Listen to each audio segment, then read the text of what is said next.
আজিকালি গায়ক গায়িকা হ'বৰ কাৰণে ইমান গলাৰ কথা নাইতো আজিকালি অটো টিউনৰ জামানা হয় আজিকালি এআইৰ যুগ হয় গতিকে আপুনি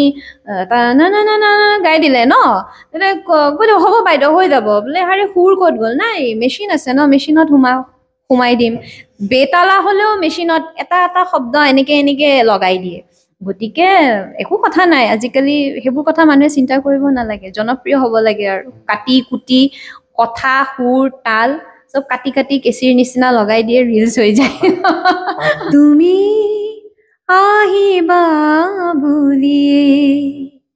আহিল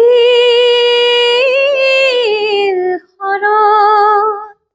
সময়ৰ বহু আগে পাত ঢাকি ফুৰিল শুকুলা শেৱালি আৰু আপুনিও নিজকে লুকুৱাই ৰাখিব বিচাৰে নাই লুকুৱাই ৰখা নাই মানে কেতিয়াবা পৰিস্থিতিৰ ওচৰত আমি দাস হৈ যাওঁ ন কিমান শুনাবা মিছা কাহিনী তোমাৰ নামটোৱে ব্যতিক্ৰম মানে কিমান দিবা অভিনয় আৰু উপহাৰ মিছা কাহিনী তোমাৰ ল'ৰা বা এগৰাকী ছোৱালীয়ে মডাৰ্ণ ছিংগাৰ হৈছে নে গজল ছিংগাৰ হৈছে নে পেপি নাম্বাৰ্ছ গায় কিন্তু ভাল ছিংগাৰ যিটো জনাৰতে তেওঁ নিজকে আগবঢ়াই নিব খোজা নাই কিয় ভাল ছিংগাৰ সেইটো জনাৰৰ ভাল ছিংগাৰ হ'বৰ কাৰণে কিন্তু ক্লাছিকেল নলেজ ইজ মাষ্ট শাস্ত্ৰীয় সংগীত অবিহনে একো হ'ব নোৱাৰে এনেকে কেতিয়াও শুনা নাই মানে সুৰজিতৰ মুখত শুনিলো মানে খুব ভাল লাগিছে ৰুচিশীল কোনো চিন্তা চৰ্চা নাই কথাৰ কোনো মাদকতা নাই অৰ্থ নাই ছন্দ নাই বেছিভাগ গীত তেনেকুৱাই আৰু সেইটো আৰু গাটো গৰম উঠিব লাগে নাচিব পাৰিব লাগে চ' সেইটোৱে মানে ৰিলছ হ'লে বেছি পপুলাৰ হয় পপুলাৰ হ'বৰ কাৰণে মই আৰম্ভণিতে কৈছোঁ যে এনেকুৱা গীতে আজিকালি বেছিকৈ চলে গতিকে মই এনেকুৱা গীতেই বনাওঁ তেতিয়াহে ৰিলছ বনাব ই লাইভৰ সমূহ দৰ্শকক স্বাগতম জনাইছোঁ আৰু পুনৰ আজি লৈ আহিছোঁ এগৰাকী নতুন অতিথিক আপোনালোকৰ মাজলৈ আৰু মোৰ কাষত ইতিমধ্যে বহি আছে ডক্টৰ পাহি বৈশ্য যাৰ বিষয়ে হয়তো মই বহলাই কোৱাৰ প্ৰয়োজন নাই হয়তো বহুতে চিনি পায় আৰু যিসকলে চিনি নাপায় তেওঁলোকক মই ক'ব বিচাৰিছোঁ ডক্টৰ পাহি বৈশ্য হৈছে এগৰাকী সংগীত শিল্পী লগতে সাইকোলজিকেল কাউন্সিলাৰ আৰু লগতে এগৰাকী মিউজিক থেৰাপিষ্ট আৰু ডক্টৰ পাহি বৈশ্যৰ বিষয়ে মই ক'বলৈ বিচাৰিছোঁ প্ৰথমতে তেখেতৰ যিসকলে গীত শুনিছে নিশ্চয়কৈ কিবা এটা বুজি পাইছে যাৰ গীতত আছে এক অনন্য মাদকতা যাৰ গীত শুনি সকলোৱে আত্মবিভোৰ হ'ব পাৰে আৰু অসমত বহুতো কণ্ঠশিল্পী আছে কিন্তু তাৰ মাজতে এক ব্যতিক্ৰমী কণ্ঠশিল্পী বুলি মই ক'ব বিচাৰিছোঁ হয়তো যিসকলে শুনিছে নিশ্চয় বুজি পাইছে মই কিয় কৈছোঁ এনেদৰে আৰু এয়া হৈছে ডক্টৰ পাহি বৈশ্য স্বাগতম জনাইছোঁ আপোনাক নমস্কাৰ আজি আমি কিছু কথা পাতিব বিচাৰিম পাহিবাৰ সৈতে আৰু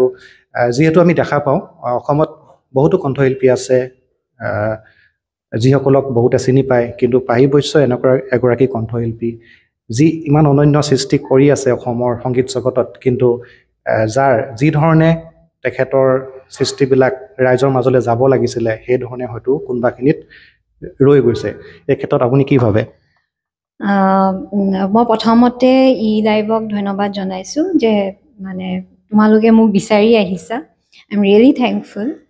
আৰু যিটো প্ৰশ্ন যে মোৰ সৃষ্টিখিনি যেন ক'ৰবাত লুকাই আছে বা মানুহে তেনেকৈ গম নাপায় আচলতে maybe this is my on choice মই যিখিনি মানুহে মোৰ গীত শুনে তোমাৰ লগত অথনিও কথা পাতিছোঁ মই খুব চিলেক্টিভ গীত গাওঁ আৰু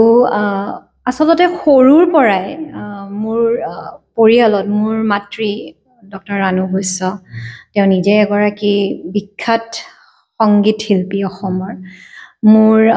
পিতৃ ডক্টৰ দীনেশ বৈশ্য দেউতাও গীতিকাৰ প্লাছ হি ইজ এন একাডেমিচিয়ান তেওঁ বিবৰা কলেজৰ ৰিটায়াৰ্ড প্ৰিন্সিপাল জানেই দেউতা মাৰ বিষয়ে চিনাকি দিবলৈ কোনো দৰকাৰ নাই বাৰু মই সৰুৰ পৰাই যিটো পৰিৱেশত ডাঙৰ হৈ আহিছিলোঁ আচলতে মাৰ লগত থাকি সদায় ৰুচিসন্মত সংগীত য'ত আমি সংগীতৰ আচল যি অৰ্থ বিচাৰি পাওঁ ন মই সদায় মাহঁতৰ সান্নিধ্যত থাকি তেনেকুৱা গীত শুনি আহিছোঁ সৰুৰ পৰাই আৰু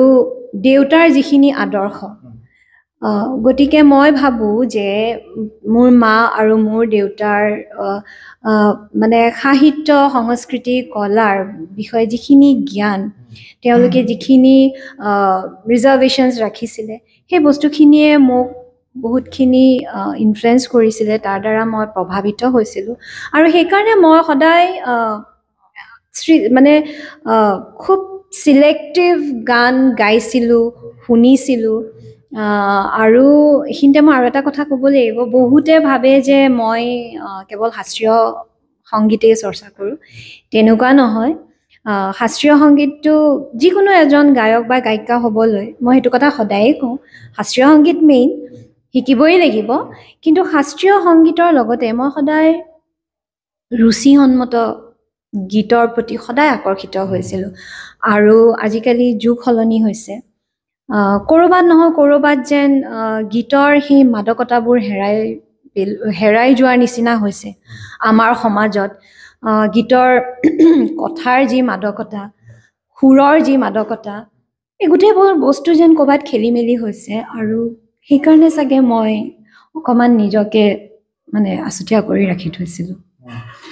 কেতিয়াবা আপোনাৰ অনুভৱ হয়নে আপুনি ইমান ধুনীয়া ধুনীয়া সৃষ্টি কৰি আছে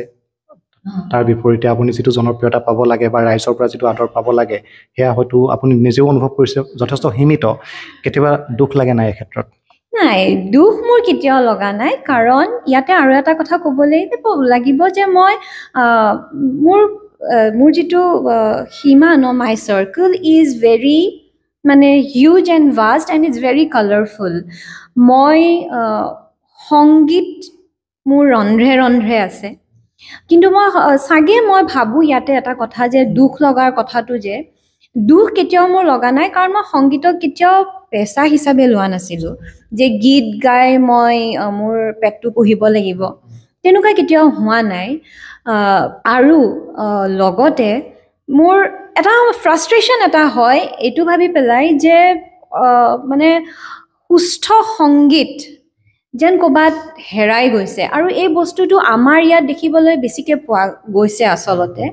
গতিকে মই ভাবোঁ যেন মই যেতিয়া চান্স পাইছিলোঁ মই মাদ্ৰাজত চান্স পাইছিলোঁ মই কলকাতাত চান্স পাইছিলোঁ কিন্তু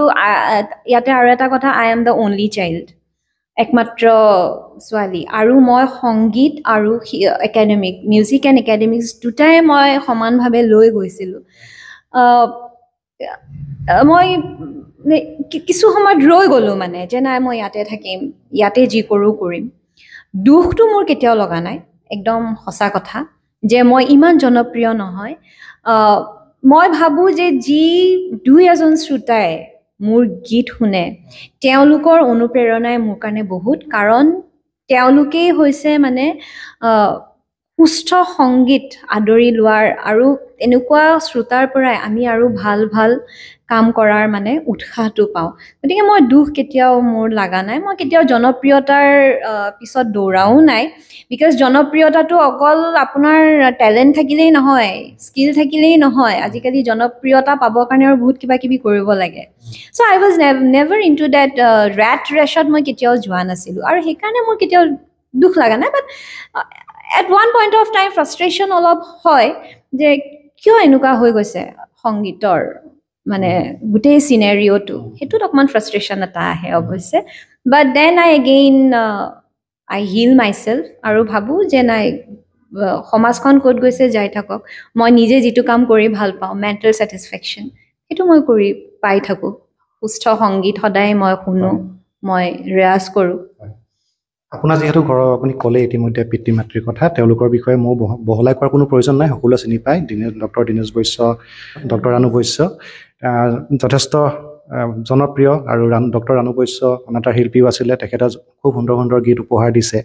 সৰুৰ পৰাই আপুনি সেই সংগীতৰ পৰিৱেশটো ঘৰখনত পাইছে আৰু আপুনি হয়তো সৰুৰ পৰাই চাগে তেওঁলোকৰ পৰাই চাগে প্ৰভাৱিত হৈছে আৰু সৰুৰ পৰাই চাগে জড়িত সংগীতৰ লগত মই 3 বছৰ বয়সৰ পৰাই আনুষ্ঠানিকভাৱে শাস্ত্ৰীয় সংগীত শিকিছোঁ মোৰ প্ৰথম গুৰু মোৰ মা মোৰ মাতৃ তাৰপিছতে মই ক্ষীৰোদ বৰ্মন ছাৰ তেখেত ত্ৰিপুৰাৰ আছিলে ক্ষীৰোদ বৰ্মন ছাৰ শচীন দেৱ বৰ্মনৰ নাতিয়েক তেখেতৰ আণ্ডাৰত মই তালিম ল'লোঁ পিছলৈকে মই সংগীতৰ মাষ্টাৰ্ছ কৰিলোঁ দামোদৰ বৰা ছাৰ তেখেতো আমাৰ অসমৰ শাস্ত্ৰীয় সংগীতৰ এগৰাকী স্বনামধন্য শিল্পী তাৰপিছত মই পাৰফৰ্মিং আৰ্টছ যিটো শাস্ত্ৰীয় সংগীতৰ সেই পাৰফৰ্মিং আৰ্টছৰ মানে ট্ৰেইনিং ল'বৰ কাৰণে কলিকতাৰ পণ্ডিত সমৰেশ চৌধুৰী মোৰ গুৰুজী তেখেতৰ আণ্ডাৰত সম্পূৰ্ণ 4 বছৰ মই গুৰু শিষ্য পৰম্পৰাত তাতে থাকি মই কলিকতাত থাকি মই শাস্ত্ৰীয় সংগীতৰ তালিম লৈছোঁ যথেষ্ট অধ্যয়ন কৰিছে আপুনি সংগীতক লৈ আৰু যথেষ্ট শিকিছেও আৰু এটা কথা আমি জানিব পাৰিছোঁ যে আপুনি সৰুৰ পৰাই শাস্ত্ৰীয় সংগীতৰ যোগেদি আপুনি দেশ বিদেশত আপুনি বিভিন্ন অনুষ্ঠান পৰিৱেশন কৰিছে যথেষ্ট আপুনি সমাদৰ লাভ কৰিছিলে আৰু এটা সময়ত আপুনি মঞ্চ অনুষ্ঠানো কৰিছিলে সেই ধাৰাবাহিকতাটো কোনোবাখিনি ৰৈ গ'ল নি মাজতে মানে মই ভাৰতবৰ্ষৰ বিভিন্ন মানে খুব প্ৰেষ্টিজিয়াছ কিছুমান প্লেটফৰ্মত গীত পৰিৱেশন কৰিছোঁ কেৱল শাস্ত্ৰীয় সংগীতেই নহয় মই আধুনিক গীত ghazal including Indian Islamic centre আৰু বিদেশত মই অসম সাহিত্য সভা লণ্ডন UK চেপ্টাৰত মই গীত পৰিৱেশন কৰিছিলোঁ ইণ্ডিয়ান হাই কমিশ্যন লণ্ডন তেতিয়া মই তেতিয়া I think it was back in the year 2002 মই 2002ত ইণ্ডিয়ান হাই কমিশ্যনত মোক আমন্ত্ৰিত কৰিছিলে সেই সময়ত তাৰে ডাইৰেক্টৰ আছিলে গিৰিট কাৰ্ণাড ছাৰ তেনেকুৱা আৰু মই বহুত অনুষ্ঠানতেই মানে শাস্ত্ৰীয় সংগীতৰ লগতে বহুত ভাল ভাল অনুষ্ঠান কৰিছোঁ আচলতে কি হয় ইয়াতে মই সেই পৰিৱেশটো যেন বিচাৰি নেপালোঁ বিহুৰো অনুষ্ঠান মই বহুত কৰিছিলোঁ ক'লাই মাত্ৰ কিন্তু এইটোৱে আৰু লাহে লাহে ট্ৰেণ্ডটো সলনি হ'ল এতিয়া যেন বা মানুহে মোৰ এনেকুৱা লাগে যেন অসমৰ মানুহে কিছু সংখ্যক দেই মই সকলোকে কোৱা নাই কোনেও যেন বেয়া নাপায় যেন গীত বা সংগীতটো চোৱাহে বস্তু শুনা যেন বস্তু নহয় মোৰ তেনেকুৱা এটা ধাৰণা হোৱা হ'ল আচলতে আৰু মই ভাবোঁ যে ৰুচিশীল গীত শুনা শ্ৰোতা আছে যদিও সংখ্যাটো বহুত কম আৰু ইয়াতে এটা কথা ক'ব লাগিব এভৰিথিং ইজ ইন মাৰ্কেট নাও কমাৰ্চিয়েলাইজেশ্যন হৈ গৈছে তো তেনেকুৱাবিলাক গায়ক গায়িকা মই শিল্পী বুলি নকওঁ তেনেকুৱাবোৰ গায়ক গায়িকাৰ ডিমাণ্ডটো বেছি যাৰ গীত শুনিলে মানে ইউ কেন ডান্স আফটাৰ অল মিউজিকৰ এটা হিপনটিক এটা এলিমেণ্ট আছে গতিকে এনেকুৱা গীত লাগে বেছিকৈ য'ত মানুহে মানে নাচিব পাৰে উদ্যমতা এটা দেখাব পাৰে চ' তেনেকুৱা ধৰণৰ গীত গাই পেলাই মই কেতিয়াও সমাদৰ পাবলৈ খোজাও নাছিলোঁ আৰু সেইকাৰণে চাগে মই অকণমান মানে দূৰত থকাৰ নিচিনা হৈছে বহুতে মোক চিনি নাপায় সেইটোক আপুনি কি বুলি অভিহিত কৰিব মানুহৰ ৰুচি পৰিৱৰ্তন নে সংগীতৰ ধাৰা নিম্নগামী দুটাই সময়ৰ সলনি মানুহৰ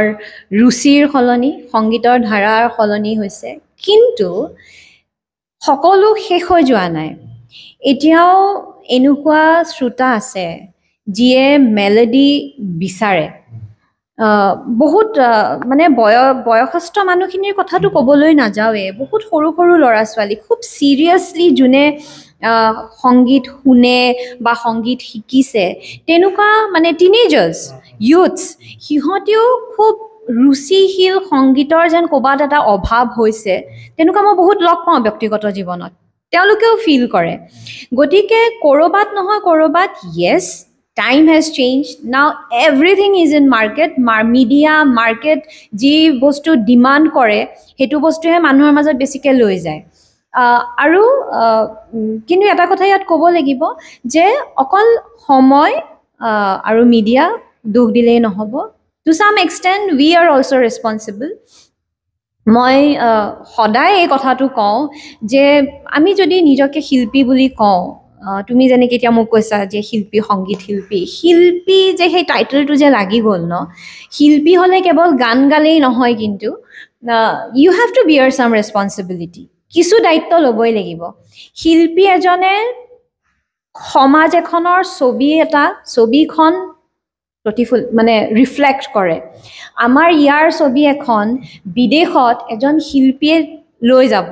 মই হেনেকে ভাবো গতিকে এটা প্ৰজন্ম আমি যদি ভাবো যে নাই আজিকালি ল'ৰা ছোৱালীয়ে ৰুচিশীল গীত শুনি ভাল নাপায় সিৰিয়াছ মিউজিক ভাল নাপায় কিয় ভাল নাপায় হেতু ভাবি চাব লাগিব we are responsible 100% আমি responsible আমি হস্তীয় জনপ্ৰিয়তা পাবৰ কাৰণে তেনুকা গীতে গাও যিবোৰ গীতত the youths are dancing গতিকে শিল্পীও সমানেই দায়বদ্ধতা তেওঁলোকৰ আছে যে ৰুচিশীল বস্তু ৰুচিশীল কলা ৰুচিশীল সৃষ্টি ৰুচিশীল সংগীত শ্ৰোতাৰ মাজত লৈ যাব লাগিব হয় এজন শিল্পীৰ সৃষ্টি তেতিয়াই সাৰ্থক হয় যেতিয়া সেই সৃষ্টিয়ে কাৰোবাৰ মনত এক পজিটিভ প্ৰভাৱ পেলাব পাৰে আৰু আপোনাৰ গীতত আমি হেতু দেখিবলৈ পাওঁ আপোনাৰ কিছুদিনৰ পূৰ্বে এটা গীত মুক্তি পাইছিলে তুমি আহিবা বুলিয়ে চাগে এনেকৈ আছিলে নামটো বহুত বছৰৰ মূৰত মোৰ আফটাৰ দ্যাট ব্ৰেক মই গীতটো হেতু আকৌ মোক যিখিনি মই ক'লো ন I have a very limited circle of my follower মানে যোনে মোৰ গীত ভাল পায় তেওঁলোকে মোক ক'লে যে তুমি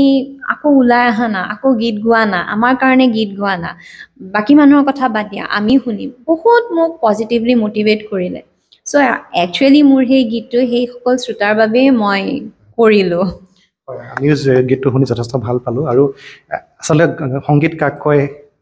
যিসকলে সংগীত ভাল পায় যিসকলে শুনা নাই গীতটো শুনিব তুমি আহিবা বুলিয়ে আৰু সঁচাকৈ মনত যথেষ্ট প্ৰশান্তি আনে গীতটো শুনিলে আৰু আপোনাৰ গীতবিলাক তেনেকুৱাই সংগীত বুলি ক'লে যিটো মধুৰতা এখন বেলেগ পৃথিৱীলৈ লৈ যায় নিজৰ আত্মবিভোৰ হ'বলৈ বাধ্য কৰে আপোনাৰ সেই গীতটোত সেইটো গীত বুলি নহয় আপোনাৰ প্ৰায়ংশ গীতে আমি শুনিছোঁ সেই বস্তুটো বিচাৰি পোৱা যায় আৰু মই সেই আপোনাক আজি কিছুমান প্ৰশ্ন সুধিছোঁ এতিয়া বৰ্তমান যিহেতু কমাৰ্চিয়েল হৈ গৈছে কমাৰ্চিয়েল হোৱাৰ কাৰণে সংগীত শিল্পী বুলিয়ে কৈছোঁ বাৰু মই সংগীত শিল্পীসকলে কিছুমান গান কমাৰ্চিয়েলি কৰিবলগীয়া হৈছে আৰু সেয়ে কি হৈছে আগৰ যিবিলাক গীত আছিলে চিৰযুগমীয়া গীত সেইবিলাক গীত আজিও আমি যদি শুনো নতুন গীত এটা শুনাৰ দৰে অনুভৱ হয় কিন্তু আজিকালিৰ যিবিলাক গীত মুক্তি পাইছে যিবিলাক বাণিজ্যিকভাৱে সফলতাৰ কাৰণে মুক্তি দিয়া হৈছে সেইবিলাক গীত কিন্তু খন্তেকীয়া দুদিন পিছতে শুনি আমনি লগা হয় এইটোৱে অনাগত সময়ত সংগীত ক্ষেত্ৰখনত কেনেকুৱা প্ৰভাৱ পেলাব বুলি ভাবে আপুনি আসলতে যিবোৰ বস্তু বেয়া সেইবোৰ সদায় খন্তেকীয়াই হয় আৰু ভাল বস্তু কেতিয়াও আঁতৰি নাযায় যেনেকৈ নহয় যে ট্ৰুথ ইজ ট্ৰুথ সত্য সদায় থাকিবই গতিকে সংগীত এটা এনেকুৱা বস্তু it has got a healing property সংগীত হৈছে এটা মেডিটেশ্যন সংগীত হৈছে এটা সাধনা গতিকে যিবোৰ গীত কমাৰ্চিয়েলাইজেশ্যনৰ কাৰণে মই কোৱা নাই যে সকলো গীতেই বেয়া এতিয়াও বহুত ভাল ভাল গান আছে কিন্তু সংখ্যাটো বহুত কম মানে 10টাৰ মাজত ক'বাত এটা গীত যদি এটা বছৰত ওলাইছে ক'বাত এটা গীত আপুনি ভাল মানে তেনেকুৱা মই ভাবো দেই এইটো আকৌ মোৰ একদম মোৰ ব্যক্তিগত কথা কোনো যেন বেয়া নাপায় গতিকে এটা কথা ঠিক যে যেনেকে মোক মানুহে কয় যে তেনেকুৱা গীত আমি বিচাৰো আকৌ সো বেয়া বস্তু মানুহে কিমান দিন ল'ব এদিন দে উইল ৰিয়েলাইজ ন টক্সিক বস্তু লওঁতে এদিন যেনেকৈ আমাৰ বডিটোৱে আৰু টক্সিক বস্তু ল'ব নোৱাৰা হৈ যায় একেই কথা এই ধাৰাটো সলনি হ'ব কিন্তু তাৰ কথা হৈছে যে সৃষ্টি কৰিব পাৰিব লাগিব তেনেকুৱা সৃষ্টি ওলাই আহিব লাগিব সৃষ্টি ওলালেহে মানুহে গম পাব যে আচ্ছা সংগীত মানে এনেকুৱাও হয় সেইটো আমাৰ ইয়াতহে বেছিকৈ হৈছে দেই বাহিৰত এতিয়া তুমি যদি ৰিয়েলিটি শ্ব'বোৰ চোৱা এগৰাকী কণ্টেষ্টেণ্টে তালিম নোহোৱাকৈ গীত গাবলৈ যোৱা নাই আৰু ইয়াতে এটা মিছকনচেপশ্যন আছে মই এইখিনিত ক'ব লাগিব যে বহুতে ভাবে যে ক্লাছিকেল কিয় শিকিব লাগেনো মোৰ ছোৱালীক বা মোৰ ল'ৰাক মই ক্লাছিকেল ছিংগাৰ কৰাব নিবিচাৰোঁ মঞ্চ শিল্পী হ'ব লাগিব CD ইউটিউবত গান যাব লাগিব মিলিয়ন ভিউজ হ'ব লাগিব মই সেনেকুৱা ছিংগাৰ হোৱাটো বিচাৰোঁ য়েছ হ'ব লাগিব কাৰণ ইমান টকা পইচা খৰচ কৰি কিবা এটা বস্তু যেতিয়া শিকে ডেফিনেটলি তাৰ ৰিটাৰ্ণ এটা লাগে কিন্তু কথা হৈছে যে নিহিকি পেলাই বা আধা শিক্ষা লৈ পেলাই যেতিয়া কোনোবাই গায়ক বা গায়িকা হ'বলৈ যাব সো ডেফিনেটলি তাৰ কোৱালিটিটো তেনেকুৱাই হ'ব আৰু যেতিয়া এজন ভাল শিল্পী এগৰাকীয়ে যেতিয়া ৰুচিশীল সৃষ্টি এটা মানুহৰ মাজত উলিয়াই দিব নহয় তেতিয়াহে মানুহে গম পাব যে ভাল আৰু বেয়াৰ ডিফাৰেন্সটো তেতিয়াহে গম পাব হয়নে নহয় যদি এটাই বস্তু গৈ আছে তেনেহ'লে মানে তিতা বস্তুৱে যদি খাই আছে কেনেকে গম পাব যে মিঠাৰ সোৱাদটো কেনেকুৱা সেইটোৱে কথা আপুনি যথেষ্ট অধ্যয়ন কৰি সংগীত সৃষ্টি কৰে যথেষ্ট তত্ত্বগধুৰ আৰু সংগীতৰ সেই মাদকতাটো পোৱা যায় তাৰ বিপৰীতে কিন্তু আজিকালি একাংশ গীত ওলায় যিবিলাক গীতত বিশেষ কোনো অৰ্থ নাথাকে কেৱল মিউজিকৰ বিত্ততে ৰিদমতে মানুহে নাচিব চেষ্টা কৰে নাচে বা সেইবিলাক গীত একে ৰাতিৰ ভিতৰত জনপ্ৰিয় হৈ যায় তেতিয়া কোনোবাখিনিত আপোনাৰ বেয়া লাগে নাই যে ইমান কষ্ট কৰি এটা গীত সৃষ্টি কৰিছোঁ তাৰ বিপৰীতে একে ৰাতিতে কোনোবাই এটা গীত বনাই দিছে আৰু সেইটো গীত জনপ্ৰিয় হৈ গৈছে জনপ্ৰিয় বুলি মই ক'ব বিচৰা নাই বাৰু কিন্তু দৰ্শকৰ মাজলৈ গুচি গৈছে কি ভাবে এইটো নাই দুখ নালাগে মানে সেইটোৱে মই অথনি যিটো ক'লো যে ফ্ৰাষ্ট্ৰেশ্যন এটা হয় বাৰু মানে আকৌ মানে এনেকুৱা ধৰণৰ গীত লৈ পেলাই মই কেতিয়াও চিন্তাটো নকৰোঁ দেই কাৰণ এনেকুৱা ধৰণৰ গীত মই নুশুনোৱেই আৰু মই ক'লো নহয় মানে মই সংগীতটো কেৱল মোৰ নিজৰ কাৰণে মই কেতিয়াও সংগীতৰ মই এনেকুৱা ধৰণৰ গীত গাই মানুহক ভাল পোৱাম মোৰ এই গীতটো গালে মই জনপ্ৰিয় হ'মনে মোৰ মানুহে মোক ভাল পাবনে মানে তেনেকুৱা ধৰণৰ লাইন অফ থিংকিঙত মই কেতিয়াও যোৱাই নাই গতিকে this is not something which is seriously I should think of মানে দুখ লগা তেনেকুৱা মোৰ কেতিয়াও নাহে মই ক'লো ন সংগীতটো মোৰ নিজৰ বাবে আচলতে তাতে দুই এজন শ্ৰোতা ওলাইছে যেনেকৈ আজি তুমি মোক বিচাৰি আহিছা মই ক'লো ন মই সেইটোতে ভাল পাইছোঁ যে আজিৰ যুগতো কোনোবাই আমাৰ নিচিনা মোৰ নিচিনা শিল্পীৰ গীতো শুনিব বিচাৰে অসমত ত' মই ভাবোঁ where lies my success লাগিলে 10জনে হওক কিন্তু যি সেইজন প্ৰকৃত শ্ৰোতা যি 10জনে শুনক মই আৰু এটা কথা কওঁ মোৰ গুৰুজী পণ্ডিত সমৰেশ চৌধুৰী গুৰুজী হৈছে সকলোৱে জানে বিশ্ববিশ্ৰুত সংগীতজ্ঞ ৰবি শংকৰজী তেখেতৰ ষ্টুডেণ্ট আছিলে গুৰুজীয়ে তেতিয়া মই সৰু আছিলোঁ বহুত হায়াৰ ছেকেণ্ডেৰী পঢ়ি পেলাই মই তালিম ল'ব গৈছিলোঁ তেতিয়া মোৰো এই ভাৱটো অলপ হয় ন বয়স কম তেতিয়া গুৰুজীয়ে এটা কথা মোক বুলি নহয় তেওঁৰ শিষ্যসকলক সদায় কৈছিলে যে তেওঁৰ গুৰুক মানে মোৰ গুৰুজীৰ গুৰু মানে গুৰুৱে সদায় কৈছিলে যে সমৰেশ এটা কথা সদায় ভাবিবি মানে ৰবি শংকৰজীয়ে কৈছিলে কথাটো যে তই কেনেকুৱা ধৰণৰ শ্ৰোতাৰ কাৰণে গীত গাবি দুখন নাৱত কিন্তু ভৰি কেতিয়াও নথবি তই ইউ ডিচাইড যে তোৰ গান খুব জনপ্ৰিয় হ'ব ৰিক্সাৱালাৰ পৰা আৰম্ভ কৰি ঠেলাৱালাৰ পৰা আৰম্ভ কৰি চেঙেলীয়া ল'ৰা ছোৱালী পৰা লৈকে বা যিখিনি মানুহৰ কোনো সৃষ্টিশীল বস্তুৰ প্ৰতি কোনো তেওঁলোকৰ ধ্যান ধাৰণা নাই জ্ঞান নাই তেনেকুৱা মানুহৰ মাজতো জনপ্ৰিয়তা পাবৰ কাৰণে বেছি দিন নালাগে that is another way of becoming famous and the other যিখন আৰু এটা নাও হৈছে য'ত মই যিটো ক'লো যে 10জন শ্ৰোতা হ'ব কিন্তু তেওঁলোক বাঘ মানে একোটা তেওঁলোকে বুজি পায় যে আচল সংগীত কি আচল শিল্প কি so now it's the ball is in your court now যে তই নিজে ডিসাইড কৰ যে তই কোনখিনি মানুহৰ মাজত বেছি জনপ্ৰিয়তা তো পাবলৈ বিচাৰ so মই সেই বস্তুটো সদায় গুৰুজীৰ সেই কথাটো কিন্তু মোৰ মনত খুব ডকে মানে লাগি গ'ল আৰু মই ভাবো হেতু কাৰণে মোৰ কেতিয়াও দুখ নালাগে মোৰ আক্ষেপ নহয় হয় ভাল লাগিলে মানে আৰু এটা কথা সুধিম আপোনাক যেহেতু আপোনাৰ ঘৰত সৰুৰ পৰা সংগীতৰ পৰিৱেশটো আছিলে আপুনি সৰুতে কি ভাবিছিলে সংগীত শিল্পী হ'ম নে বেলেগ কিবা সপোন আছিল আপোনাৰ নাই এইটো কথা মোক চবেই সোধে মই কেতিয়াও সংগীত শিল্পী হ'ম বুলি নাজানো কিয় সৰুতেও মই কেতিয়াও মানে ভৱিষ্যতলৈ ছিংগাৰ হ'ম এই কথাটো কেতিয়াও মানে অহাই নাছিলে আৰু এতিয়াওতো মোৰ প্ৰফেশ্যনটো বেলেগ তুমি জানাই মই শিক্ষাৰ লগতো জড়িত প্লাছ মই সাইকোলজিকেল কাউন্সেলিং কৰোঁ plus I am a music therapist I am working for mentally abled children দেখাই পাইছা চ' সংগীতক কেতিয়াও পেচা হিচাপে ল'ম বুলি মানে ডাঙৰততো যেতিয়া বহুত কথা বুজি পোৱা হ'লোঁ তেতিয়াতো আই ৱাজ ভেৰি মাছ ফাৰ্ম কিন্তু সৰুতেও আচৰিত ভাই সৰুতেও মই কেতিয়াও মানে সংগীত শিল্পী হ'ম মই ছিংগাৰ হ'ম এই বস্তুটো কেতিয়াও মোৰ মনত অহা নাছিলে এতিয়া কি ভাব আছিলে কি হ'ম টিচাৰ ডেফিনেটলি কাৰণ মোৰ মা শিক্ষয়িত্ৰী এগৰাকী মোৰ দেউতা এগৰাকী শিক্ষক ঘৰৰ পৰিৱেশটো আমাৰ সময়ত তেনেকুৱা আছিলে ন আমি যিটো বস্তু দেখোঁ সেইটোৰ দ্বাৰা ইনফ্লুৱেঞ্চড হওঁ সদায় আৰু মা দেউতাই যিখিনি শিক্ষা দিছিলে আদৰ্শ মোৰ মাজত শিপাবলৈ খুজিছিলে সেইটো কাৰণ মোৰ দেউতা মায়েও কেতিয়াও কোৱা নাছিলে দেই তুমি গান খুব চিৰিয়াছলি মোক গান শিকাইছিলে মোৰ মা দেউতাই বহুত টকা পইচা খৰচ কৰিছে মই ভালকে যেন গান শিকো কিন্তু নেভাৰ মোৰ মা দেউতাই কেতিয়াও মোক জোৰ কৰা নাছিলে প্লেবেক ছিংগিং কৰা কেছেট ওলোৱা এলবাম ওলোৱা ন কেতিয়াও কৰা নাছিলে চাগে এই গোটেইবোৰ মিলি পেলাই মোৰ ডিচিশ্যনটো তেনেকুৱা হ'ল এতিয়া আপুনি কেইবাটাও বৃত্তিৰ লগতে জড়িত সকলো কেনেকৈ মানে মেনেজ কৰিছে আপুনি এতিয়া স্কুলখনৰ বিষয়ে কৈ দিয়ক স্কুল এখনো খুলিলে স্কুলখনটো বহুত পুৰণা মোৰ 2013 এখন স্কুল খোলা মানে সময়টো আচলতে সময়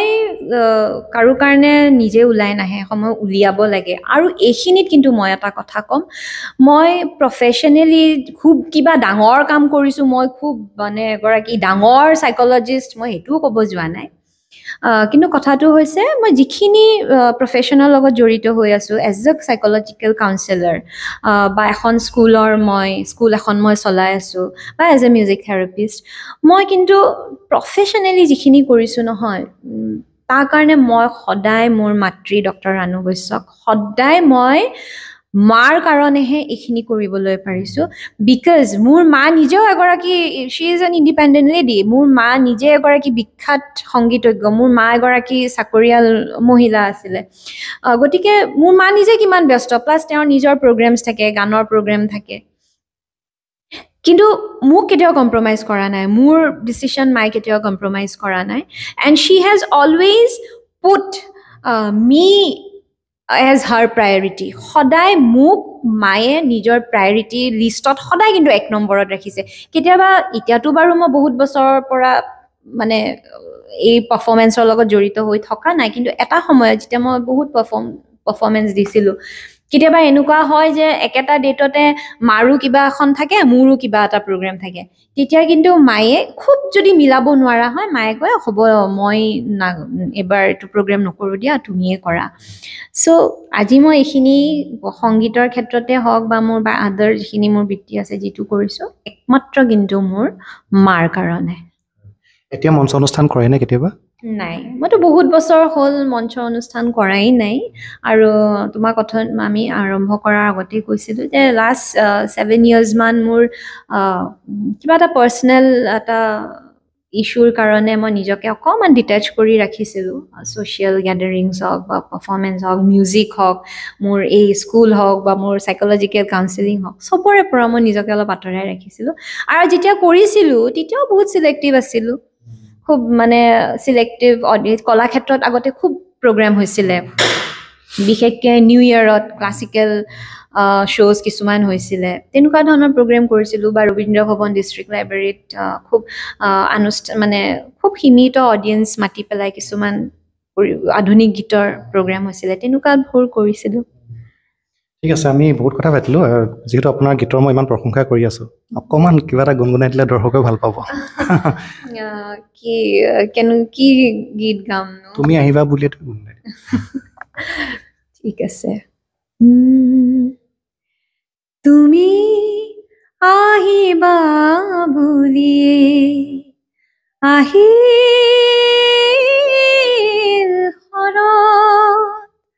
সময়ৰ বহু আগে পাত ঢাকি ফুৰিল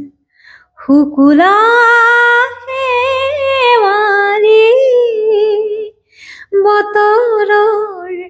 আগে আগে তুমি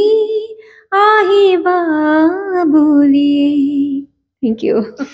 ইমানে সুন্দৰ গাইছে লাইভ গোৱা টাইপ লগাই নাই thank you so' much thank you আৰু দৰ্শকে নিশ্চয় গম পাইছে বাইদেউৰ বিষয়ে মই কিয় ইমান গুণ গাই আছোঁ আৰু সেয়ে বাইদেউক বিচাৰি উলিওৱাৰ দৰে হৈছে আৰু আমি এনেধৰণৰ মানুহবিলাককে বিচাৰি ফুৰোঁ যিবিলাকে অলপ নিজকে লুকুৱাই ৰাখিব বিচাৰে আৰু আপুনিও নিজকে লুকুৱাই ৰাখিব বিচাৰে নাই লুকুৱাই ৰখা নাই মানে কেতিয়াবা পৰিস্থিতিৰ ওচৰত আমি দাস হৈ যাওঁ ন পৰিস্থিতিৰ কাৰণেও আৰু মোৰ অলপ মানুহজনী অলপ চুজি চব মিলি পেলাই চাগে মানুহে ভাবে মই লুকাই আছোঁ বুলি আপুনি ইমান ধুনীয়া সঁচাকৈ পৰিৱেশন কৰে, ইমান সুন্দৰ গীত উপহাৰ দিছে। আৰু পৰিকল্পনা আছেনে, আৰু কিবা কাম চলি আছে নেকি? এতিয়া 8 তাৰিখে 8 ডিচেম্বৰত মোৰ আৰু এটি গীত ইউটিউবত ৰিলিজ হ'ব। গীতটোৰ কথা মোৰ পিতৃ ডক্টৰ দীনেশ বৈশ্য, সুৰ মোৰ নিজৰ। সেইটো গীত 8 তাৰিখে 5টা বজাত ইউটিউব ৰিলিজ হ'ব। আৰু গোটেইকেইটা OTT প্লেটফৰ্ম সাৱন, তাৰপিছত ইউটিউব মিউজিক, গানা.com, যিমানকেইটা আছে, উইংক মিউজিক, এই গোটেইকেইটা প্লেটফৰ্মতে উপলব্ধ হ'ব। গীতটোৰ নামটো কৈ দিয়ক। কিমান শুনাবা মিছা কাহিনী তোমাৰ। নামটোৱে ব্যতিক্ৰম। মানে এই গীতটো আচলতে দেউতাই তেতিয়া বিয়াই পতাই নাই, তেতিয়াই লিখা এই গীতটো। শুনাই দিব নি অলপ? এতিয়া শুনাই দিলে ছাছপেন্সটো নাইকিয়া হৈ যাব, তেতিয়া অডিয়েন্সে অলপ বাট চাব। ঠিক আছে। কিমান শুনাবা মিছা কাহিনী তোমাৰ, কিমান দিবা অভিনয় আৰু উপহাৰ, মিছা কাহিনী তোমাৰ, কিমান শুনাবা মিছা কাহিনী তোমাৰ। বহুত ধুনীয়া। আৰু আপোনালোকে ৰৈ থাকক, 8 ডিচেম্বৰত আহি আছে কিমান শুনাবা মিছা কাহিনী তোমাৰ। শুনিম আমি, আৰু দৰ্শকো কৈছোঁ শুনিবলৈ। সঁচাকৈ আপোনাৰ গীতত এটা বেলেগ কিবা এটা আমেজ আছে। আৰু আমি বহলাই কোৱা নাই আপোনাৰ সন্মুখত, কোৱাৰ দৰে হ'ব, কিন্তু হ'লেও কৈছোঁ বৰ্তমান যিসমূহ সৃষ্টি ওলাই আছে, সেই সৃষ্টিসমূহৰ পৰা কিছু হ'লেও ব্যতিক্ৰম বাইদেউৰ গীতবিলাক। আৰু যিসকলে শুনা নাই এতিয়াই শুনিব, চাৰ্চ কৰিব ইউটিউবত, ডক্টৰ পাহি বৈশ্য চাৰ্চ কৰিলে গীতসমূহ পাই যাব। আৰু শুনি এবাৰ মজা লওক, তেওঁৰ গীতত কি ব্যতিক্ৰম আছে। সেইটো মুখৰ আগত প্ৰশংসা নহয়, আচলতে আমি সংগীত ভাল পাওঁ কাৰণে অনুভৱ কৰিছোঁ, সেয়ে কৈছোঁ। আৰু আপুনি লাইভ পাৰফৰ্মো ইমান ধুনীয়া কৰিছে, ষ্টুডিঅ'ত পৰা আউটপুট যিটো ওলাই আহে তেনেকুৱাই লাগিছে শুনিবলৈ। যথেষ্ট দীঘলীয়া কৰিলোঁ আৰু বিশেষ নাপাতো। শেষত এটা কথা সুধিম, বৰ্তমান নৱপ্ৰজন্মৰ যিসকল ওলাই আহিছে সংগীতৰ জগতত, তেওঁলোকৰ সৃষ্টিসমূহক লৈ আপুনি কি ক'ব? ভৱিষ্যত কি হ'ব পাৰে? সৃষ্টি কৰক, কিন্তু তাৰ আগতে ভালকে আনুষ্ঠানিক শিক্ষা গ্ৰহণ কৰক। খুব ইম্পৰ্টেণ্ট কথা, মেছেজ এটা মই দিব খুজিছোঁ যে এইটো ভুল এটা ধাৰণা ল'ব নালাগে যে শাস্ত্ৰীয় সংগীতৰ তালিম ল'লে শাস্ত্ৰীয় সংগীত শিল্পীয়েই হ'ব লাগিব। কিন্তু যেনেকৈ আমি কি বৃত্তিলৈ আগবাঢ়িছোঁ, আমি ডক্টৰ হৈছোঁ নে ইঞ্জিনিয়াৰ হৈছোঁ, সেইটো পিছৰ কথা, কিন্তু প্ৰথম হৈছে দ্য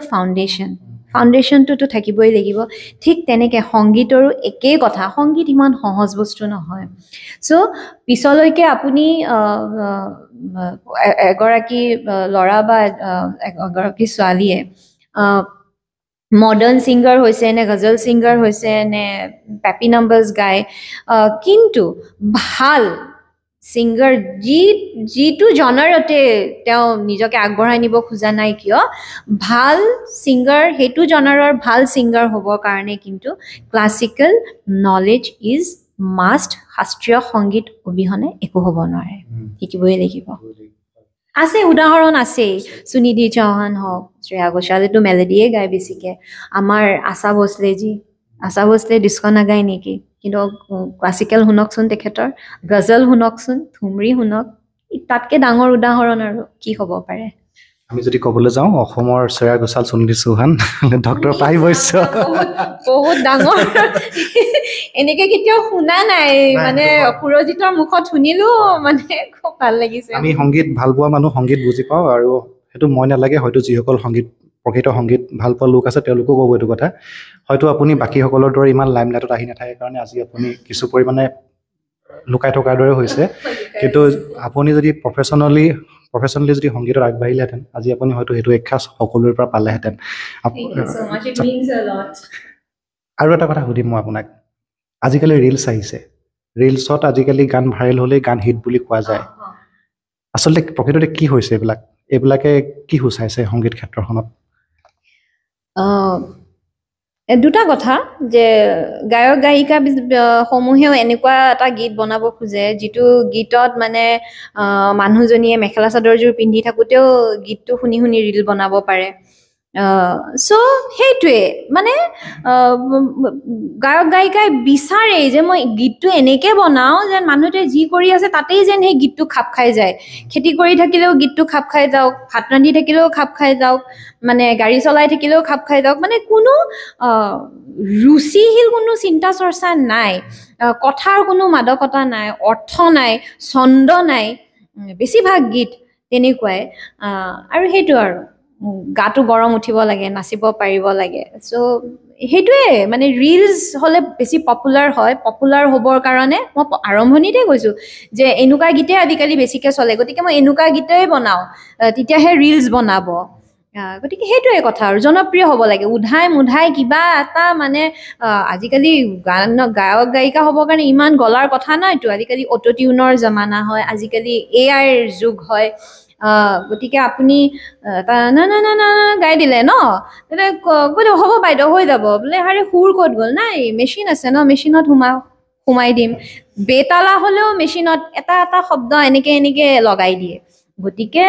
একো কথা নাই, আজিকালি সেইবোৰ কথা মানুহে চিন্তা কৰিব নালাগে, জনপ্ৰিয় হ'ব লাগে। আৰু কাটি কুটি কথা সুৰ তাল চব কাটি কাটি কেঁচিৰ নিচিনা লগাই দিয়ে, ৰিলছ হৈ যায়।